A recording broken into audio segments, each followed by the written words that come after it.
नमस्कार।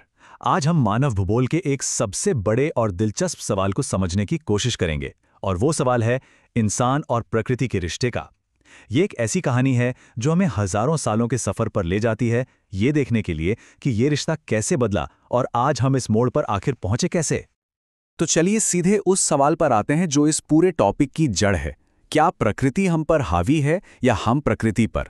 सोचिए जरा, ये सवाल सुनने में जितना सीधा लगता है ना, उतना है नहीं। सच तो यह है कि यही एक सवाल मानव भूगोल की पूरी बुनियाद है और इसके जवाब को ढूंढने की कोशिश में ही कई अलग-अलग बड़े मजेदार विचार सामने आए हैं। तो उन सभी विचारों में गहराई से उतरने से पहले एक कदम पीछे लेते हैं और पहले ये समझ लेते हैं कि ये मानव भूगोल या ह्यूमन ज्योग्राफी आखिर है क्या चीज। देखिए, मानव भूगोल का मतलब सिर्फ नक्शे पढ़ना या देशों के नाम याद करना नहीं है। नहीं, ये असल में एक कहानी है हमारी और हमारे प्लैनेट की। ये इस बात की स्टडी है कि हम इंसानों का प्रकृति के साथ यानी हमारे फिजिकल एनवायरनमेंट के साथ रिश्ता कैसा है।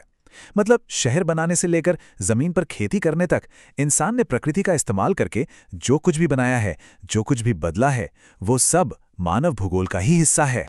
तो चलिए अब कहानी में थोड़ा पीछे चलते हैं, उस दौर में जब हमारे और प्रकृति के रिश्ते में मालिक इंसान नहीं बल्कि प्रकृति हुआ करती थी।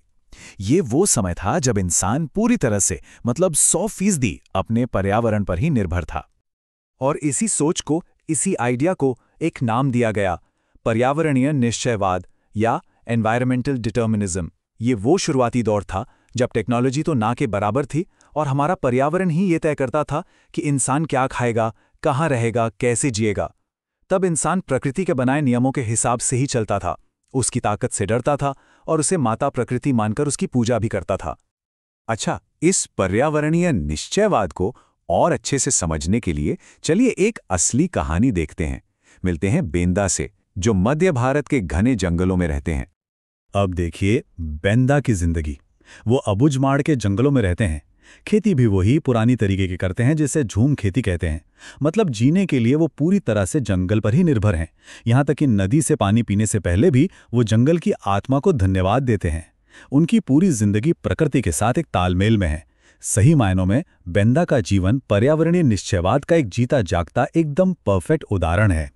लेकिन कहानी यहीं खत्म नहीं हुई। जैसे जैसे समय बीता, इंसान ने एक बहुत ही पावरफुल चीज बनाई, टेक्नोलॉजी। और बस टेक्नोलॉजी के आने से प्रकृति और इंसान के बीच का जो पूरा समीकरण था, जो पूरा बैलेंस था, वो बदल गया। और इस बदलाव से एक बिल्कुल नई सोच पैदा हुई जिसे कहते हैं संभववाद या पॉसिबिलिज्म। ये एनवायरमेंटल डिटर्मिनिज्म की सोच को एक सीधा जवाब था। ये आइडिया कहता है कि नहीं, इंसान प्रकृति का गुलाम नहीं है, बल्कि प्रकृति तो हमें मौके देती है, अवसर देती है, और इंसान अपनी टेक्नोलॉजी की मदद से उन मौकों का इस्तेमाल करके नई नई संभावनाएं, नई नई पॉसिबिलिटीज बना सकता है। अच्छा, अब इस संभववाद को समझने के लिए चलिए दुनिया के दूसरे कोने में चलते हैं और मिलते हैं कैरी से, जो नॉर्वे के ट्रॉन्डाइम शहर में रहती हैं। अब कैरी जहाँ रहती हैं, वहाँ का मौसम बहुत ही ज्यादा कठोर है। कड़ाके की ठंड पड़ती है और लंबे समय तक, कई कई हफ्तों तक अंधेरा रहता है। लेकिन टेक्नोलॉजी की वजह से कैरी की जिंदगी एकदम आरामदायक है। वो एक गर्म हीटेड ऑफिस में काम करती हैं और खाने में वो फल खाती हैं जो हवाई जहाज से हजारों किलोमीटर दूर किसी गर्म देश से लाए गए हैं।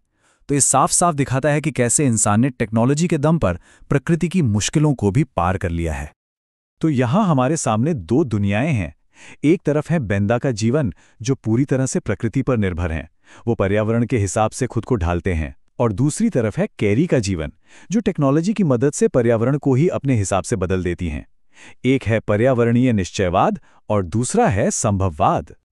तो सवाल ये उठता है कि सही रास्ता कौन सा है? क्या हमें बेंदा की तरह प्रकृति के अधीन रहना चाहिए या कैरी की तरह प्रकृति पर पूरी तरह हावी हो जाना चाहिए? एक तीसरा विचार भी है, एक तीसरा रास्ता जो इन दोनों के बीच संतुलन बनाने की बात करता है। ये आइडिया दिया था एक ज्योग्राफर ग्रिफिथ टेलर ने। उन्होंने एक मध्य मार्ग यानी मिडिल पाथ का कॉन्सेप्ट दिया। उनका मानना था कि सच इन दोनों एक्सट्रीम्स के बीच में है। ना तो हम पूरी तरह से प्रकृति के गुलाम हैं और ना ही हमें पूरी तरह से आज़ादी मिली हुई है कि हम जो चाहें वो करें। और इसी बीच के रास्ते को नाम दिया गया नवनिश्चयवाद यानी नियो डिटर्मिनिज्म। इसका एक और बड़ा अच्छा नाम है रुको और जाओ निश्चयवाद। और इसका मतलब बहुत ही सिंपल है कि हाँ, इंसान प्रकृति पर विजय पा सकता है, लेकिन उसके नियमों का पालन करके। हमें विकास की अंधी दौड़ में शामिल नहीं होना है, समझदारी से आगे बढ़ना है। इसे समझने के लिए ट्रैफिक लाइट का उदाहरण सबसे बेस्ट है। सोचिए, लाल बत्ती का मतलब है रुको, यानी जब हमारे काम से, हमारे डेवलपमेंट से प्रकृति को नुकसान पहुंचना हो तो हमें रुक जाना चाहिए। और हरी बत्ती का मतलब है जाओ, यानी जब लगे कि प्रकृति को कोई नुकसान नहीं है तब हम विकास के साथ आगे बढ़ सकते हैं।